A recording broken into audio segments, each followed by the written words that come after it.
काला जादू।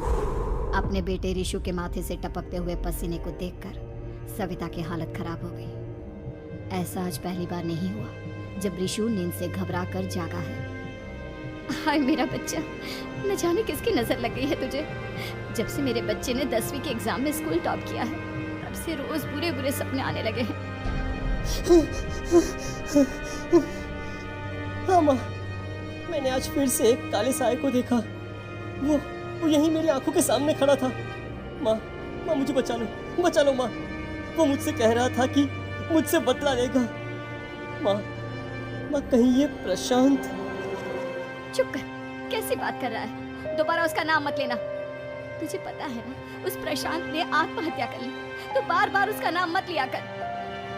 मम्मी, क्या सच में प्रशांत ने आत्महत्या की थी? चुप कर, बहुत सवाल पूछता है आजकल। और फिर रात के वक्त सविता के पूरे घर में एक अजीब सा काला धुआं छाने लगा। गहरी नींद में सोई सविता की जैसे ही आंख खुली उसका दम घुटने लगा। वो दौड़कर ऋषु के रूम की तरफ गई जहां उसके दरवाजे पर घूमती एक काली परछाई देख वो बुरी तरह से घबरा गई। कौन है वहाँ? कौन है? सामने आओ। ये मैं हूँ, तुम्हारी काली करतूत। और अब मैं तुम्हारे बेटे को ले जाने आया हूँ।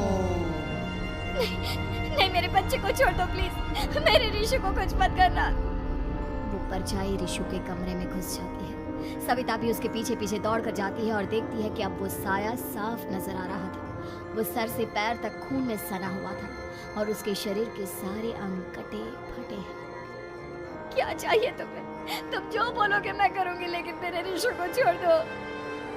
उस परछाई ने ऋषु को गर्दन से पकड़कर दीवार के सहारे हवा में उछाल दिया।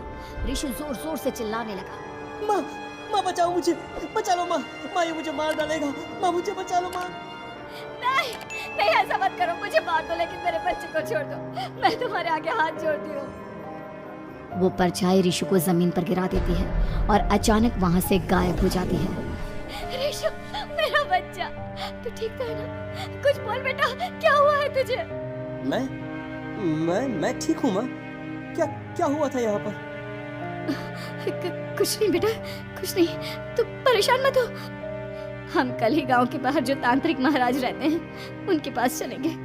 ठीक है माँ, हम जल्द ही उनके पास चलेंगे। मुझे बहुत डर लग रहा है माँ। ये बार बार मुझे डरावने सपने आना, ये सब हमारे साथ क्यों हो रहा है माँ?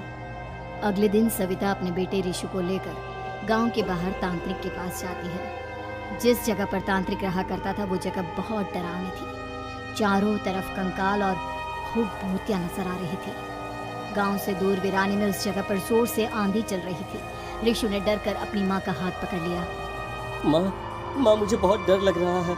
ये कैसी जगह है? देख बेटा, हमारे साथ जो कुछ भी हो रहा है उसका इलाज सिर्फ और सिर्फ ये तांत्रिक महाराज ही बता सकते हैं। अब यही है जो हमें प्रॉब्लम से बाहर निकाल सकते हैं। जैसे ही सविता और ऋषु तांत्रिक की झोपड़ी के अंदर पहुंचे, वहां का नजारा देखकर उनकी आंखें फटी की फटी रह गई। तांत्रिक की झोपड़ी के अंदर कई सारे लोग अपनी गर्दन घुमा घुमा कर जोर जोर से चीख रहे थे। कौन हो तुम और यहाँ क्यों आई हो? महाराज, मेरे बेटे को कुछ दिनों से एक डरावनी काली परछाई नजर आती है और कल रात उसने मेरे बेटे पर हमला भी कर दिया।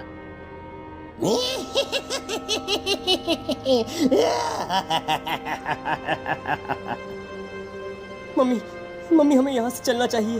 ये जगह मुझे ठीक नहीं लगती। नहीं बेटा, ऐसा नहीं कहते। रुक जाओ, 2 मिनट के लिए रुक जाओ। क्या कहा? काली परछाई?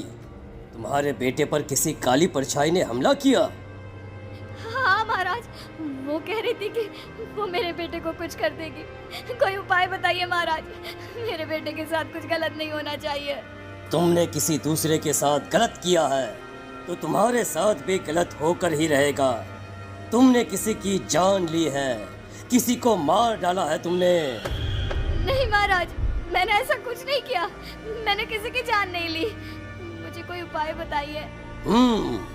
लगता है तुम इतनी आसानी से नहीं मानोगी। मैं तुम्हें अभी उस काली परछाई से मिलवा देता हूँ और वही सारा सच तुम्हारे सामने लेकर आएगा। हाँ? सविता और ऋषु ने डर के मारे अपनी आंखें बंद कर ली। तभी अचानक तांत्रिक की झोपड़ी में अजीबोगरीब आवाजें गूंजने लगी। सविता और ऋषु बुरी तरह से कांप रहे थे। आंखें खोलो और अपने सामने देखो। क्या यही है वो जिससे तुम कल रात को मिली थी? बताओ मुझे। हाँ, इसने कल रात मेरे बेटे के ऊपर हमला किया था। ये उसी लड़के की भटकती हुई आत्मा है जिसे कुछ दिन पहले तुमने मार डाला था। मम्मी, मम्मी, ये महाराज क्या कह रहे हैं? क्या सच में आपने किसी की जान ली है? किसी को मार डाला है? अगर हाँ तो बताइए ना मम्मी, किसको मारा है आपने? किसको? तुम्हारी माँ इतनी आसानी से सच नहीं बताएगी बेटा। इसने एक बच्चे की जान ली है। कहीं उसका नाम प्रशांत तो नहीं महाराज? वो मेरा दोस्त है, मेरा मतलब मेरा पड़ोसी है। सही पहचाना। देखा सविता, तुम्हारा खुद का बेटा भी जानता है कि तुमने किसी के प्राणों की बलि चढ़ा दी और इसीलिए अब उसकी बुरी आत्मा तुम्हारे घर में भटकती है। मुझे माफ कर दीजिए महाराज, मुझसे बहुत बड़ी गलती हो गई। प्रशांत हमारे पड़ोसी का बेटा था। हर बार उसके नंबर मेरे बेटे से ज्यादा आते थे और इसलिए मैंने उसके कमरे के बाहर काला जादू किया था, पर मुझे नहीं पता था कि वो मर जाएगा। तुम्हारे उसी काले जादू वाली गुड़िया के अंदर एक बुरी आत्मा थी जिसने उस बच्चे के दिमाग पर बुरा असर कर दिया और उसी की वजह से उस लड़के ने अपनी बालकनी से कूदकर आत्महत्या कर ली। इसकी वजह सिर्फ और सिर्फ तुम हो, तुम। नहीं नहीं महाराज, जो कुछ भी हुआ मुझे नहीं पता था कि प्रशांत अपनी जान दे देगा। प्रशांत की आत्मा इस वक्त तुम्हारे सामने खड़ी है, हमसे बात करना चाहती है। बोलो बोलो, क्या कहना चाहते हो? मैं जीना चाहता था, बड़ा होकर कुछ बनना चाहता था। आपके बेटे से मुझे कोई परेशानी नहीं थी। अरे वो तो मेरा अच्छा दोस्त था। मुझे माफ कर दो बेटा, मुझसे बहुत बड़ी गलती हो गई, मुझे माफ कर दो। माफ करने से मुझे वापस जिंदगी नहीं मिल जाएगी। मेरे माँ बाप आज भी मेरे लिए रोते हैं। आपने मेरे साथ बहुत गलत किया है, बहुत गलत। और तभी अचानक प्रशांत की आत्मा वहां से गायब हो जाती है। सविता जोर जोर से रोने लगती है। सुन लिया तुमने? ये तुम्हारे अपने ही किए हुए पाप हैं जो इस तरह से तुम्हारे सामने आ रहे हैं। माँ, ये आपने अच्छा नहीं किया। सिर्फ 10th बोर्ड के एग्जाम में मैं टॉप कर पाऊँ इसलिए आपने मेरे दोस्त के ऊपर काला जादू कर दिया। नहीं मम्मी, नहीं, अब हम कभी खुश नहीं रह पाएंगे, कभी नहीं। मेरे दोस्त की आत्मा को कभी शांति नहीं मिलेगी मम्मी, कभी नहीं। लेकिन मैंने जो कुछ भी किया सिर्फ तुम्हारे लिए किया। वो लड़का हमेशा फर्स्ट पोजीशन पर आ जाता था और इस वजह से हमेशा तुम्हारे मार्क्स कम पड़ते थे। मैंने तो सिर्फ उस पर एक छोटा सा काला जादू किया था बेटा। मुझे क्या पता था कि उसका ये नतीजा निकलेगा। जिस गुड़िया को तुमने उस लड़के के कमरे के दरवाजे पर लगाया था, दरअसल उसके अंदर एक बुरी आत्मा का प्रवेश हो गया था, जैसा कि अक्सर काला जादू करते समय हो जाता है। मुझे अपनी गलती का एहसास हो गया है, मैं प्रायश्चित करना चाहती हूँ। आप बताइए मैं क्या करूँ? प्रशांत के घर जाकर उस काली गुड़िया को वहां से निकालकर यहाँ लेकर आओ। मैं उसे आग में जलाकर राख कर दूंगा और उसके बाद प्रशांत की आत्मा को हमेशा के लिए मुक्ति मिल जाएगी। अगली रात सविता चुपचाप अपने पड़ोसी प्रशांत के घर जाती है। प्रशांत के माँ बाप प्रशांत की मौत के बाद उस घर को छोड़कर हमेशा के लिए वहां से चले गए थे। जैसे ही सविता उस घर के अंदर कदम रखती है, उसका सामना अजीबोगरीब हैवानियत से भरी आवाज़ों से होने लगता है। ऐसा लग रहा था जैसे कोई बुरी तरह से चीख रहा हो। सविता जैसे ही प्रशांत के कमरे के बाहर पहुंचती है, वहां पर लटकी हुई गुड़िया के शरीर से खून टपकने लगता है। ये क्या हो रहा है? इस गुड़िया के शरीर से खून क्यों टपक रहा है?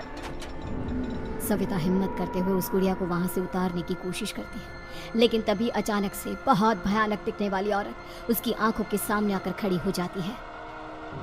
मैं यहाँ से कहीं नहीं जाऊंगी और अगर तूने मुझे यहाँ से हटाने की कोशिश की तो मार डालूंगी मैं तुझे। नहीं नहीं, मुझे तुम्हें यहाँ से ले जाना ही होगा। नहीं तो मेरा बेटा, उसकी जान को खतरा है। मैं तुम्हें नहीं छोड़ सकती। अगर तुम्हारे अंदर हिम्मत है तो मुझे इस घर से बाहर ले जाकर दिखाओ। और ऐसा कहकर वो औरत सविता के ऊपर हमला कर देती है और उसे हवा में उछाल उछाल कर जमीन पर पटकती है। लेकिन तभी अचानक मौका देखकर सविता अपने हाथ में ली हुई सुई उसके हाथ में चुभो देती है। हाथ में सुई लगते ही वो औरत जमीन पर तड़पने लगती है। ये क्या किया तूने? ये क्या कर दिया? तुझे ऐसा नहीं करना चाहिए था। तांत्रिक ने मुझे कहा था कि तुझसे जीतने का सिर्फ यही एक तरीका है जिससे मैं अपने पापों का प्रायश्चित कर सकती हूँ और अपने बेटे की जान बचा सकती हूँ। और उसके बाद वो डरावनी दिखने वाली औरत एक छोटी सी जादुई गुड़िया में तब्दील हो गई और सविता ने उसे ले जाकर तांत्रिक को दे दिया। तांत्रिक ने जादुई गुड़िया को आग के हवाले कर दिया।